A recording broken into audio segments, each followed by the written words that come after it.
Mas eu digo a vós e aos restantes que estão em Tiatira, a todos quantos não têm esta doutrina e não conheceram, como dizem, as profundezas de Satanás, que outra carga não vos porei, mas o que tendes, retende-o até que eu venha, e ao que vencer e guardar até o fim as minhas obras, eu lhe darei poder sobre as nações, e com vara de ferro as regerá, e serão quebradas como vasos de oleiro, como também recebi de meu Pai. E dar-lhe-ei a estrela da manhã. Quem tem ouvidos, ouça o que o Espírito diz às igrejas. Isso é um texto poderosíssimo e que nós amamos. Deus abençoe. Eu quero só mandar um abraço aqui para a irmã Carmen, a mãe do Fabinho, presbítero Fábio Augusto. Mandar um abraço para o Gibson, para Lara. Deus abençoe o Walter, a Betânia, o Júnior, Miguel, ao Zenir, Miguel da Silva, eu acho. Deus abençoe todos que estão aqui conosco. Meus queridos, essa carta, a carta à igreja de Tiatira, é a carta mais extensa, é a maior carta enviada às igrejas. E Tiatira, por incrível que pareça, é a cidade menos importante. Tiatira não era uma cidade poderosa financeiramente, culturalmente. Tiatira não era uma cidade portuária onde tinha um grande porto. E a gente precisa entender que essa cidade, embora receber a carta mais extensa, ela é a menos importante das 7 cidades. John Stott disse que Tiatira não era nenhum centro político ou religioso. A sua importância era comercial. Na medida que uma grande autoridade do Novo Testamento, William Buckley, diz que a importância de Tiatira era a sua posição geográfica, porque ela ficava no caminho por onde viajava o correio imperial. Então ela estava posicionada num local estratégico. Então por esse caminho, que era o correio imperial, por esse caminho se transportava todo o intercâmbio comercial entre a Europa e a Ásia. Então você vê que geograficamente essa cidade tem uma importância crucial para o Império Romano e para todos aqueles que viviam naquela época. Tiatira é uma cidade de vários importantes grêmios. Isso é bom que você entenda para que você possa compreender o restante da carta. Esses grêmios de comércios era o que garantia, esses grêmios de comércio, eu poderia dizer que são semelhantes a uma cooperativa, vamos assim falar. Era o que garantia a sustentabilidade da cidade e daqueles que trabalhavam no comércio. Então, destaca-se ali de Tiatira, eu acredito que uns 5 principais ou 6 grêmios. Por exemplo, a lã, o couro, o linho, bronze, já foram quantas? 4, né? Mas tinha também o pessoal da tinturaria, da tinta, né? Os tintureiros, os alfaiates e também os vendedores de púrpura. Então essa cidade, ela não era assim uma grande pujança, uma grande potência, mas o seu comércio era um comércio relevante e esses grêmios de comércio garantiam a sustentabilidade daquela cidade. E uma dessas corporações vendia vestimentas de púrpura, né? E é bem provável que uma mulher chamada Lídia, eu acho que você vai lembrar dela, está lá em Atos 16 e o versículo 14. Se você tiver uma Bíblia aí e quiser dar uma conferida, você vai ver que provavelmente essa mulher chamada Lídia fosse uma representante dessa corporação lá em Filipos. Existe uma possibilidade de Lídia estar fazendo ali comércio representando essa corporação. Ela estava lá na cidade de Filipos. Você vai ver isso lá em Atos 16 e 14. Lembrando de Lídia, não dá para a gente passar direto sem salientar o seguinte: Lídia foi, segundo os historiadores aí, a primeira cristã a se converter na Europa. Ah, pastor, mas ela não era da Europa, ela era da Ásia. Tudo bem, mas ela estava na Europa. E alguns estudiosos também dizem que Lídia foi a responsável, quando ela volta para sua terra natal, provavelmente ela abrigou uma igreja na sua casa, ela foi uma das fundadoras, né, da igreja lá na Ásia. Então, esses grêmios tinham vários fins, né, mútua funcionalidade, benefício, também como o social e o recreativo. Então, por que eu queria que você prestasse atenção nisso? Porque a grande problemática da doutrina de Jezabel, do que Jezabel pregava, se instalar nessa cidade é decorrente desses grêmios, né, desse comércio na cidade de Tiatira. Deixa eu ver aqui. Só um segundo aqui, pessoal do Insta. Deixa eu ver um negócio aqui que no Face parece que tá travando aqui, tá caindo.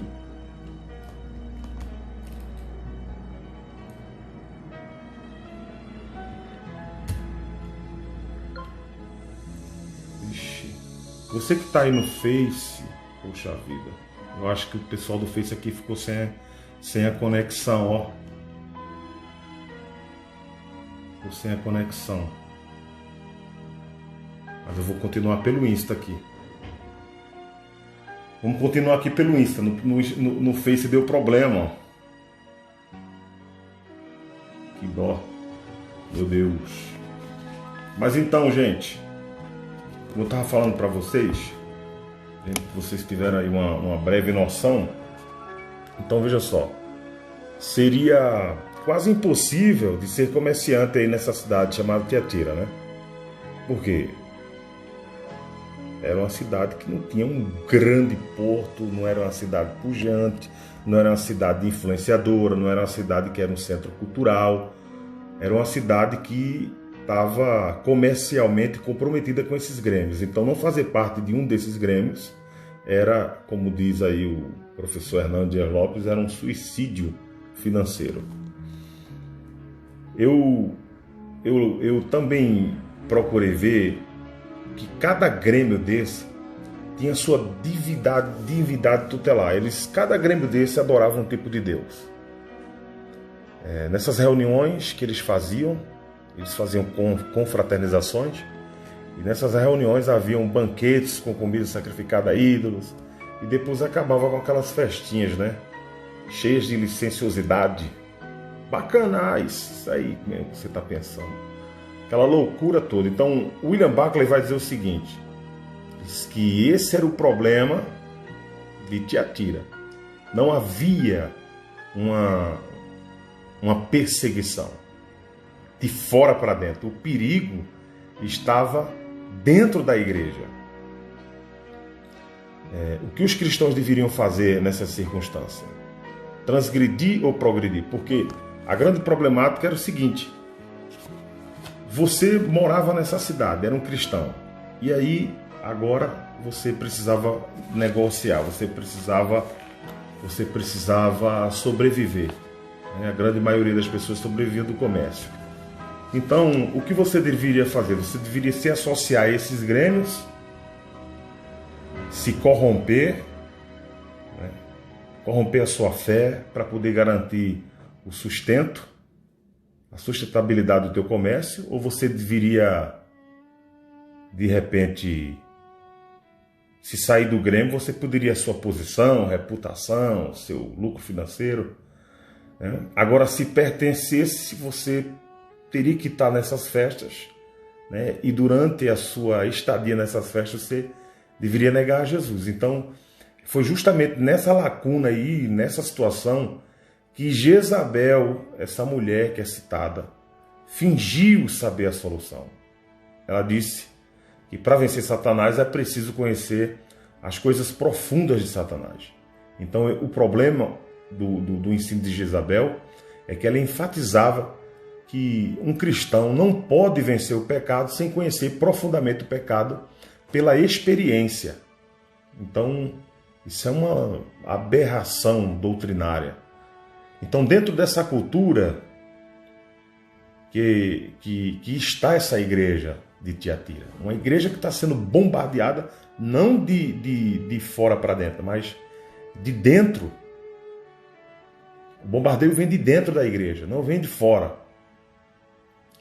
Era uma igreja muito forte, era uma igreja crescente, pujante, e aos olhos de qualquer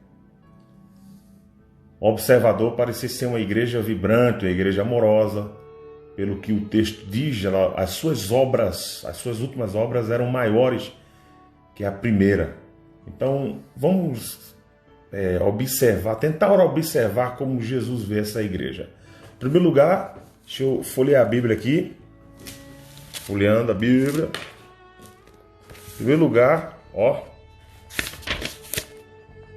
Jesus se apresenta a ela como aquele que conhece profundamente a igreja. Olha o que o texto diz aqui no versículo 18. E ao anjo da igreja de Tiatira escreve: isto diz o Filho de Deus, que tem os olhos, ou seja, os olhos como chama de fogo, que vê tudo, e os pés semelhantes ao latão reluzente. Eu conheço as tuas obras, o teu amor e o teu serviço e a tua fé e a tua paciência, e que as tuas últimas obras são mais do que as primeiras.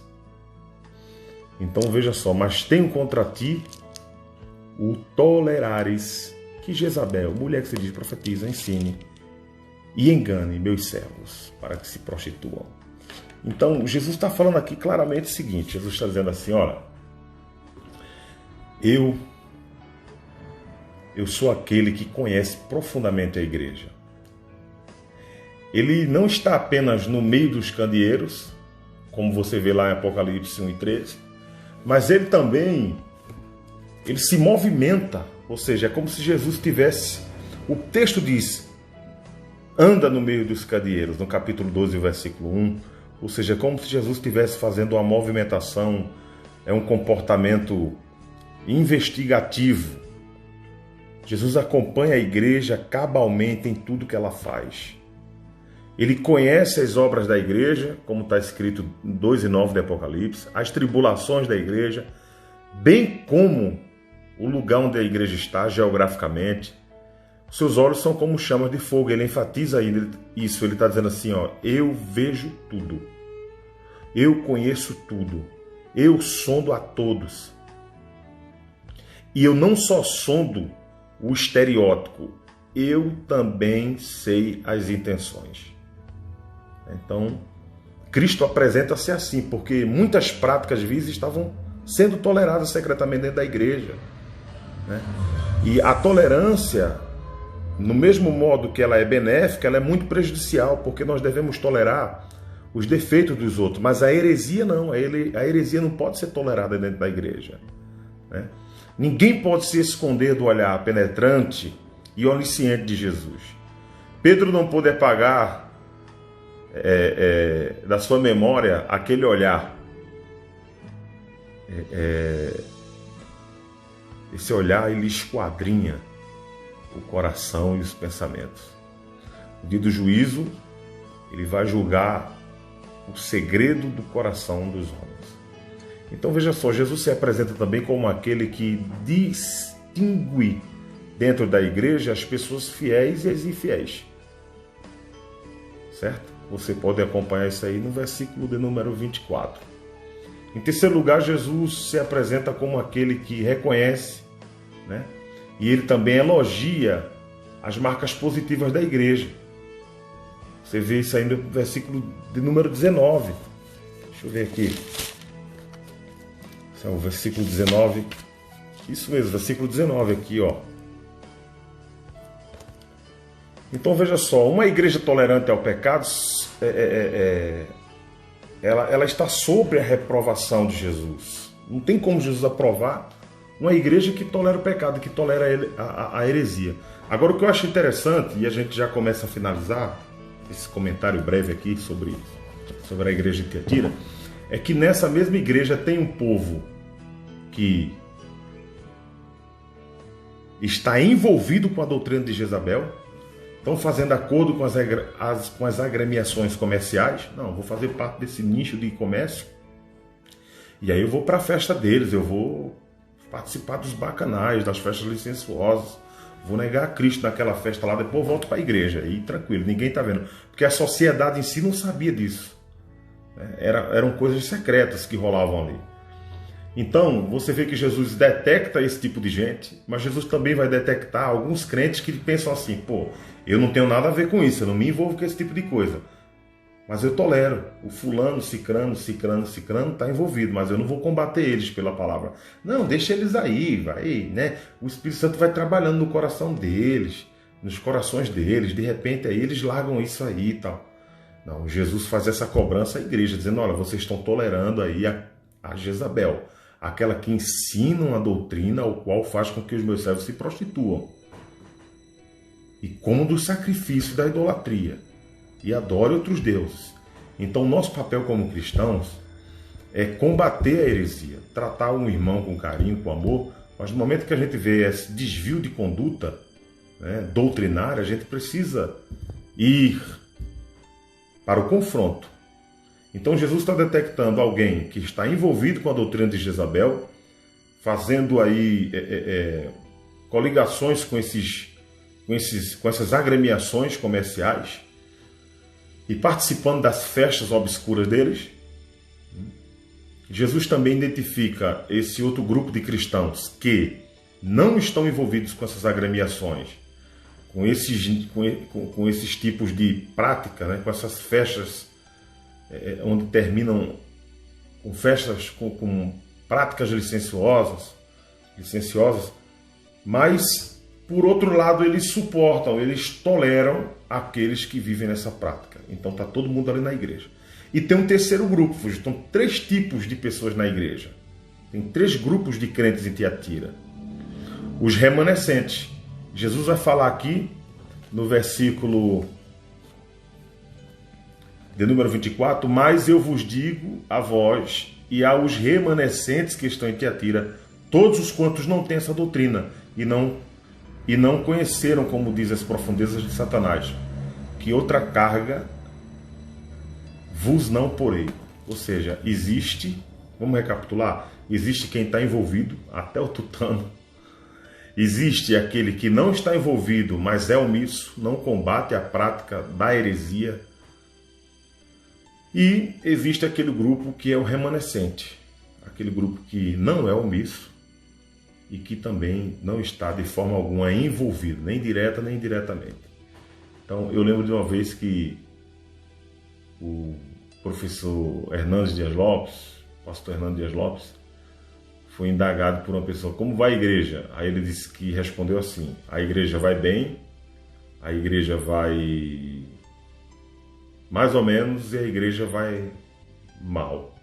A igreja vai bem, a igreja vai regular e a igreja vai mal. Então, por quê? Dentro da igreja existe esses 3 tipos de pessoa. Tem aquela pessoa que está empenhada, tem aquela pessoa que está fazendo a obra de Deus, tem aquela pessoa que desempenha o seu papel, desempenha o seu ministério, né?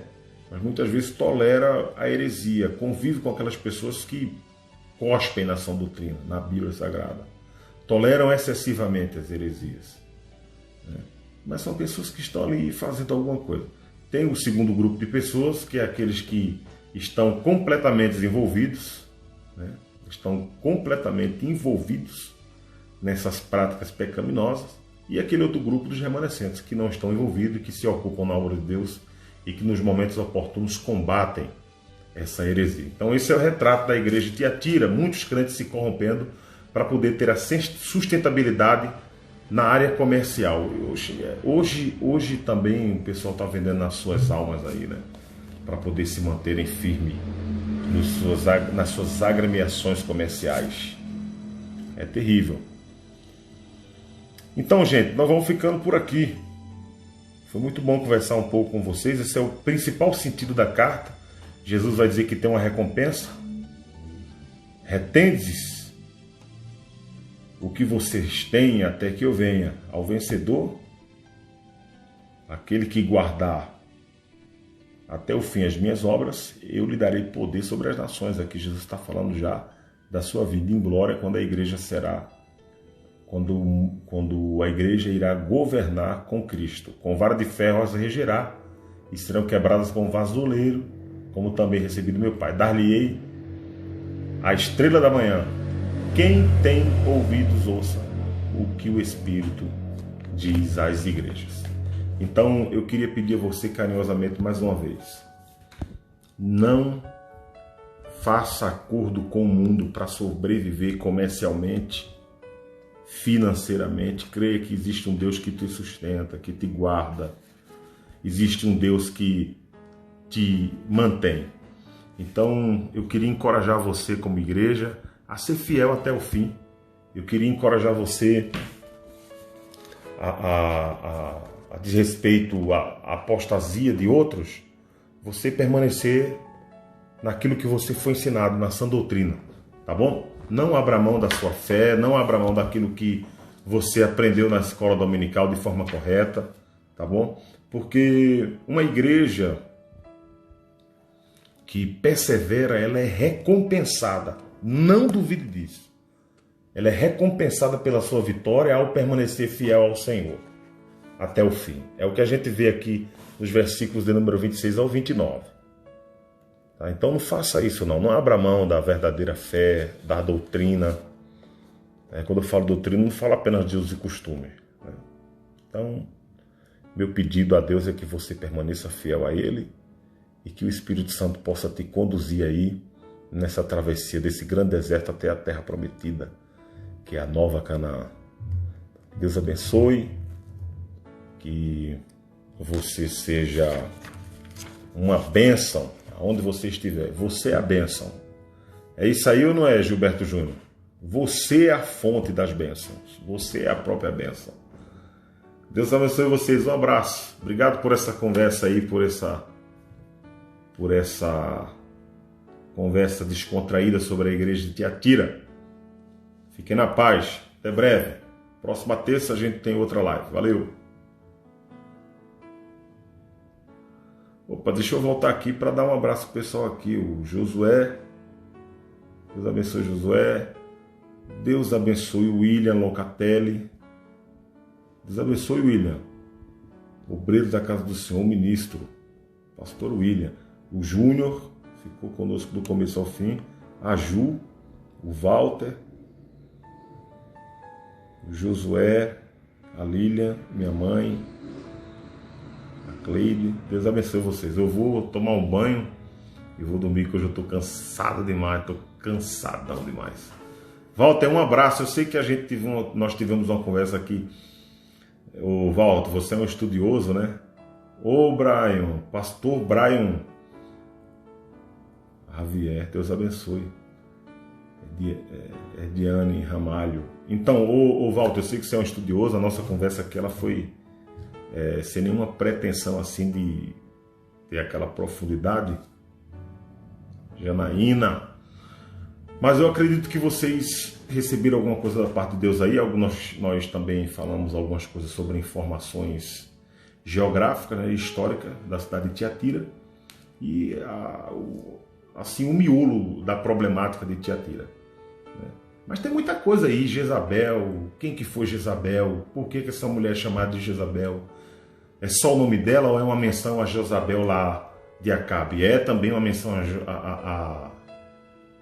também uma menção, uma alusão a Jezabel lá de Acabe, né, que implantou uma doutrina de adoração a Baal. Então é muita coisa. Mas Um beijão no coração de vocês. Nós estamos trabalhando, escrevendo aí, nós estamos escrevendo 7 opúsculos. Estou tão cansado hoje que eu estou errando até as palavras aqui, que eu estou tonto de sono, cansado. Mas enfim, nós estamos trabalhando, está saindo aí os 7 livros. Cada livro vai falar especificamente de uma das igrejas da Ásia, tá? E eu vou estar mostrando para vocês aqui. Vai ter um livro sobre cada igreja, e depois aí a gente vai também estar apresentando o combo dos 7 livros, e vai ser uma coisa muito bonita. Ore por nós, Deus abençoe. Fique na paz. Também estou ansioso, Brian. Em breve a gente se encontra, em nome de Jesus. Elisa Souza, Deus te abençoe. Tchau, fui!